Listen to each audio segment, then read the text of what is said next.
Today on our how-to series, we're going to be showing how to install a shower pan liner as well as the base underneath and drain kit.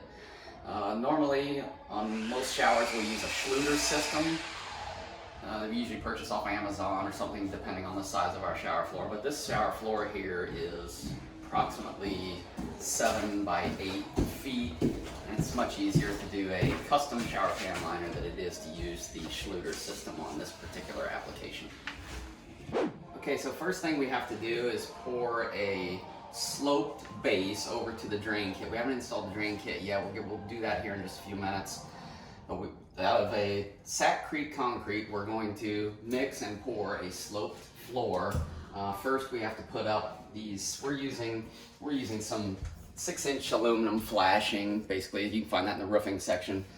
We're using it to create our edge form, as you can see, around the studs, so that we can pour. That's our form to pour up against. Now over here, we're going to have to set up a little 2x4 edge form and a 2x4 edge form over there as well, and then we'll slope everything. We'll put grade on those forms, and then we'll slope it to the center.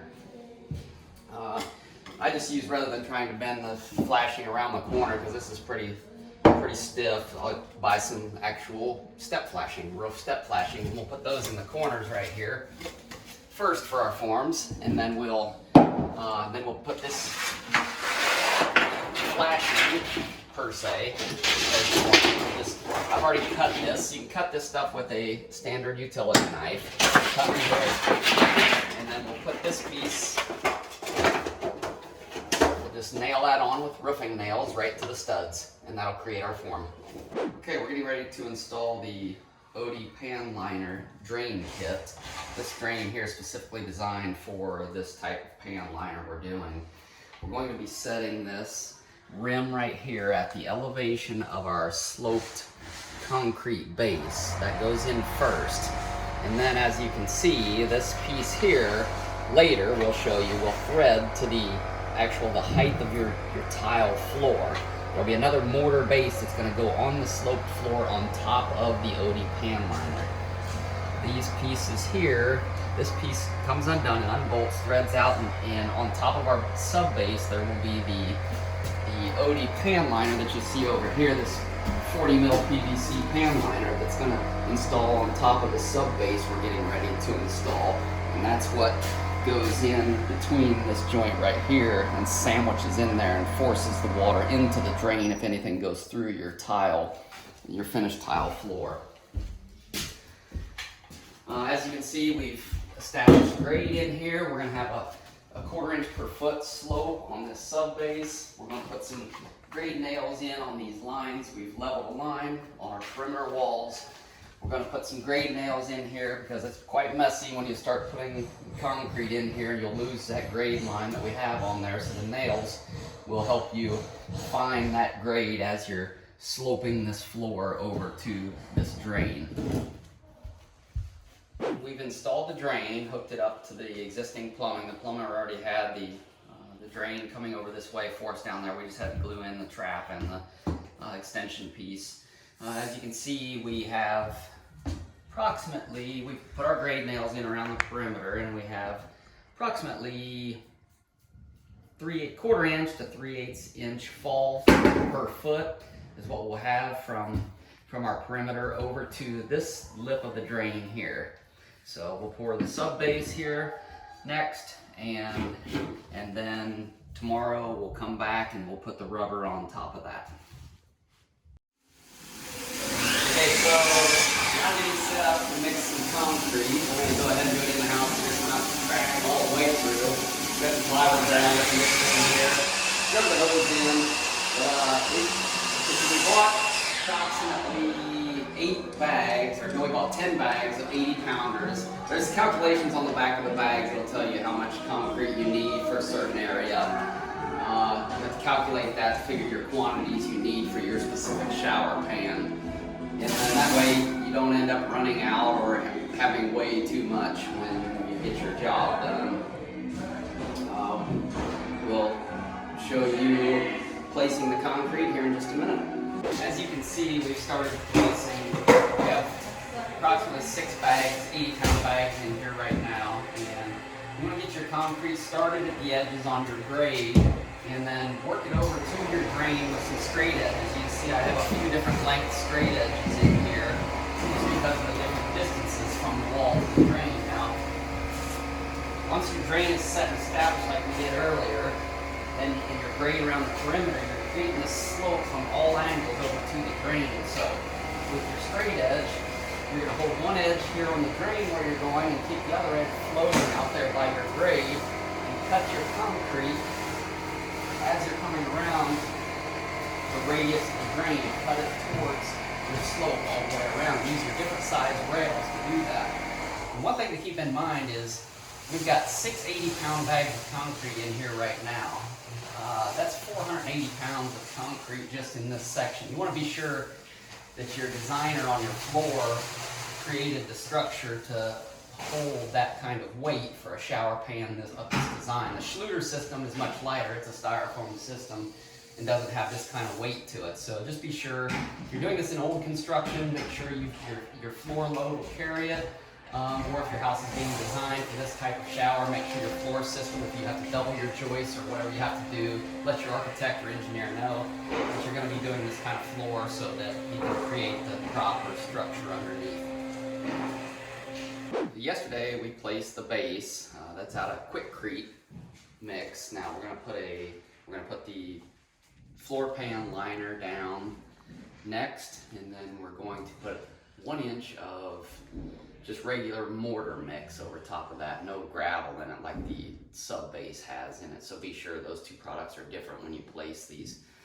Now we're also going to insulate this wall here. You don't have to do that. We're doing that just because that's the master bedroom on that side. It just creates a little bit of a buffer in sound between these two spaces. You won't have some of the shower noise going into the master bedroom there. So that's not necessary, but we're going to do that here. If you notice on this base, we didn't actually, you'll see in a lot of videos, you'll see an actual curb here. Now we haven't done that in this application due to the size of it. It's not really necessary when you have a shower floor this size.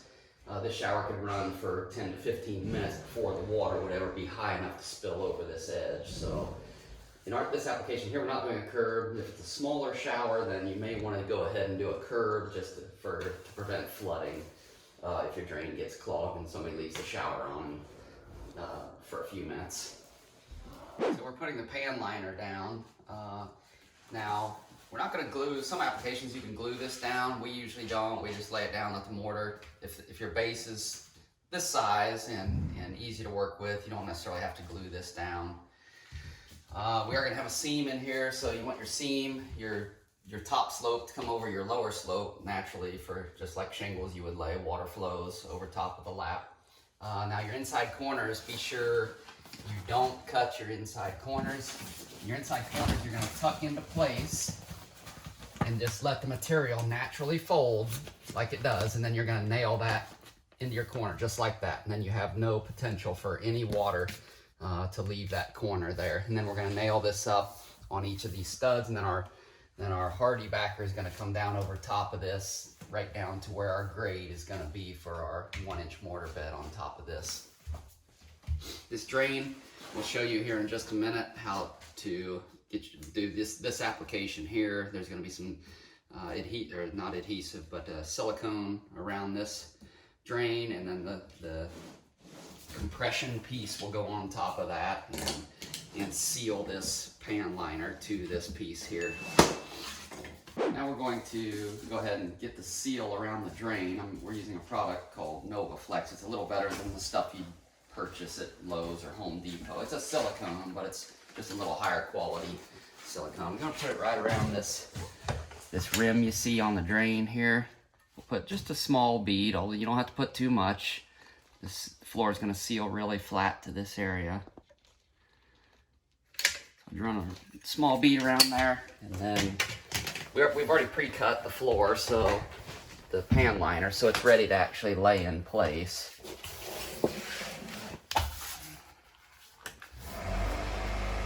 And we'll just set that on that silicone. Get the floor back in position where it was, and then we're going to put the compression ring on that, twist it in place, and then we'll bolt this down. Now notice these little weep holes here. You want to make sure that when you trim your pan liner, that your pan liner is not blocking those holes. You're trimmed back just far enough so that the water, anything builds up here and it gets in this area, it'll go down in these weep holes and then down in the drain. So just be sure you don't plug those weep holes. Okay, we're going to cut an outside corner here. We have 3 outside corners in this shower here. We come right from the inside point here and cut. We're going to cut straight up that corner, and then these will lay around that corner, and then we'll take this outside pre-manufactured corner and that'll glue in place here to take care of this inside corner here where the water could potentially leak out into your curb and your framing. We'll glue this down next. Okay, so we're about to adhere the main seam down through the shower.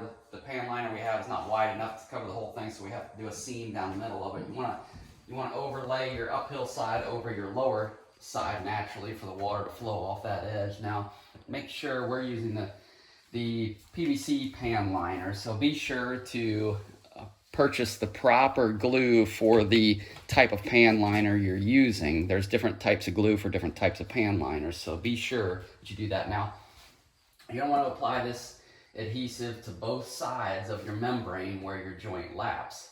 And then generally let it sit, depending on your temperature or whatever, you let it sit for just a few minutes, and then you start applying, bringing that pan liner across and applying pressure to the surfaces as you go.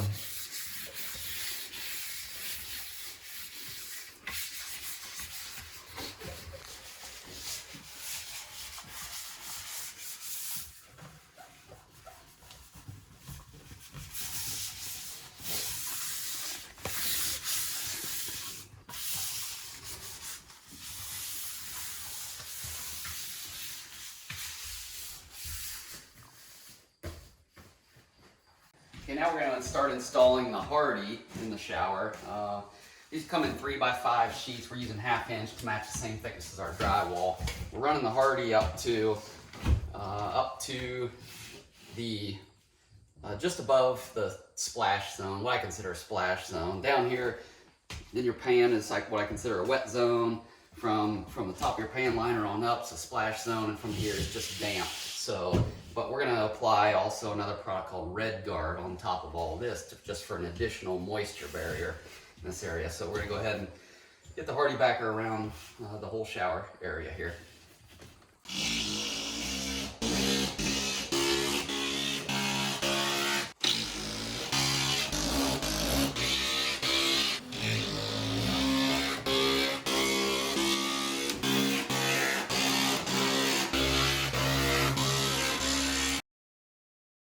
Okay, so we installed the hardy backer on the whole shower area, as well as some fiber mesh tape, because we're getting ready to apply thin set on top of all these joints just to help keep them from cracking through the tile layers, just like as if you were finishing a drywall joint or something. We also held the hardy backer up right to the grade of where our next layer mud bed's going to be, which is actually the bed for the tile to sit on. It'll come right to the bottom of the hardy backer here, and then over to the drain. We'll set the drain to an elevation the same thickness, about 1.25 inch bed all the way across here, and then the drain we're going to leave up for you have to know what your tile is going to be in this floor here, because you want the top of this drain set flush with your finished tile floor. And then when we put this mud bed on, we're going to hold down whatever the thickness of your floor tile is going to be. We've got the first bag mixed, and we're starting in the corner, the same place we started when we did the concrete. We're going to start from the corner and work out and work towards the drain. Approximately 1.25 inches. The bottom of our hardy backer is set at grade, so we use that for grade. And I've also put together a little grade screed. I've got these screws in the bottom of it. I won't gouge into the PVC floor pan, but just use this to check the grade as I go towards the drain. It makes it a little easier to get the mortar bed set right on grade.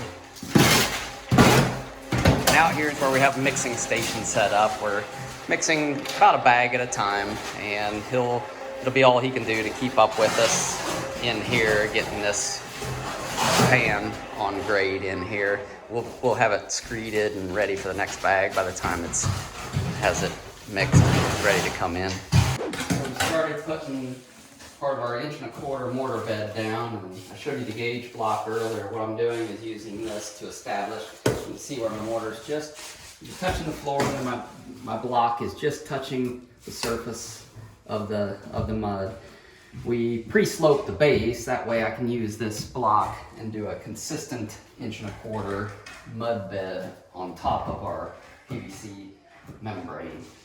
Now also you see we put some pea gravel around the drain. What that does is any water that gets through your tile and potentially through this mortar, this is your secondary defense. The water will run underneath the mortar, come over here, and it has to, if we mortar tight here, it can't get into the weep holes that we showed you in the drain earlier. This gravel, what it does, any water that potentially comes down here has a way to get to those weep holes in that drain. So we've completed the base for the tile now, and we got the hardy backer on the walls. Once it cures, the base will be ready for tile. On the walls now, after the finisher gets done finishing the drywall, then we'll put a product called Red Guard on. It's a waterproofing crack prevention membrane. We'll put 2 coats of this on. We'll use a mini roller and we'll roll that on the walls all the way down to the floor level. We won't put it on the floor, but we'll roll it down to the floor and then up as high as our tile levels kind of go. It just creates an additional waterproof barrier for any water that saturates through your grout and tries to make it back to the hardy backer. So that's just an extra backup. Other than that, that's it. It's to be ready for tile. That's all we have for you today. Don't forget to hit like and subscribe. I'm Donnie with Clem Construction Group. If there's anything you would like to see in the future on our how-to videos, just let us know in the comments section. We'll see if we can put a video together for you. Sophie, no.